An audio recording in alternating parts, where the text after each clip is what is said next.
Yeah, I think it's a good opportunity for us. I think with Huddersfield top of the tree and playing as well and as dominant as they're playing as well, I think it's going to be a good test. And on the back of our victory down in London, I think it's a real sort of confidence boost for ourselves to go down there. And it's a tough trip. You've got the travel and everything involved, and not so many people to play, and you've got all them excuses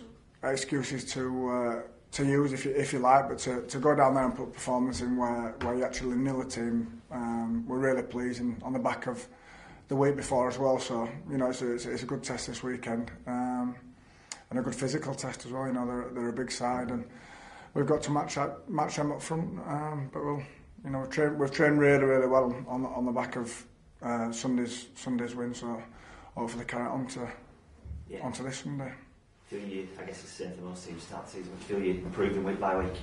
Yeah, I think it's just a natural progression. You're always a bit sort of scratchy in the trial games and the friendlies, and the weather dictates a lot as well. You've got to play to the conditions, and certainly the weather over the last sort of 2 or 3 weeks we've played already don't really suit our style, so we've had to adapt in that sense. But yeah, I think we are improving. I think we had to improve after that first defeat after Bradford. But if you look at the big picture, it probably did us the world of good. We'd beat 2 championship sides and probably fell in love with ourselves a little bit. But then the harsh reality is we went to Bradford and got well beat. So it was a good sort of reminder of where we needed to be, and then we managed to turn that round in the last 2 victories. But it's a long season. It's round 4. It's it's just literally week on week, and playing the form side in Super League this week. Do you expect Huddersfield, or did you expect them to start as well as they have done, given kind of fell away last year?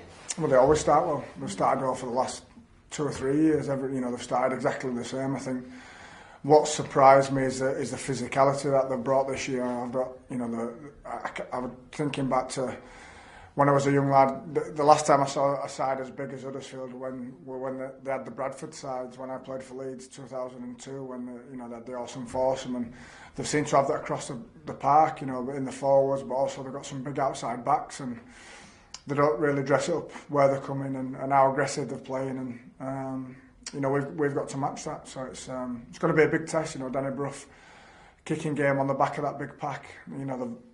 You look at the victories that they have had. The Blue St Helens away, they beat Wigan. They're 2 big scalps. So it hasn't surprised us at all. What has surprised us is how physical and dominant they've been over two of the best sides in Super League. What are your thoughts on shoulder charge going? I'm glad actually I don't have to get. I'm not receiving end of it. I think as a spectator and as a fan of the game watching it, I think it's. I'm disappointed it has gone. I think it is a good part of our game. I think when it's right. I think if it gets wrong, it should be punished and punished, accordingly.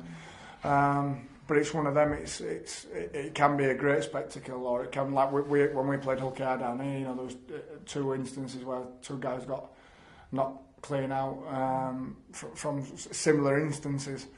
A bit like Rich touched on earlier. I think to change it in round 3 is I don't know why the decision is that, but I guess it's going to take some adapting. I think it's a game that certainly the forwards enjoy. The physical side of it, but it might be a bit more protection for the players longer term. I think if you look at when we're all 10, 15 years down the line, there's big issues with concussion and things like that. I think if we're looking at it from that side of things, I think maybe it is the right decision, but it'll take some getting used to, because it is radical. Players have done it, players practice it. Back then I suppose it's, if they get it wrong, they're going to have to get punished with it. The players should be consulted. Definitely. I think it's ridiculous that we don't get consulted on these things. We're going out there putting our bodies on the line week in and week out, whether it's shoulder charges or different interpretations. I think we have to have a voice, and I think it's only fair that we have a voice. I think the governing body, I can see are looking after the welfare of the players, but at least give us a voice, or have a club representative and give us a seat at the table to make these decisions. I think it's things like changing the balls. I believe the game tomorrow night is playing with the Steedham ball. If I'm right, it's so with the Rhinos boys have played with the Rhinos balls. Now they're playing with the Steedham ball. Now to the spectator watching that, it's a ball, but it's not. It's what we use day in and day out. And I think we're probably at two ends of the spectrum there. But I think the players need a voice for the good of the game. We're not as it shouldn't be a dictatorship. We all care about the game. We all have different angles of it. But to have somebody at a seat, at a meeting, I don't think it's too much to ask. Are you part of that league? Yeah, we're trying to. I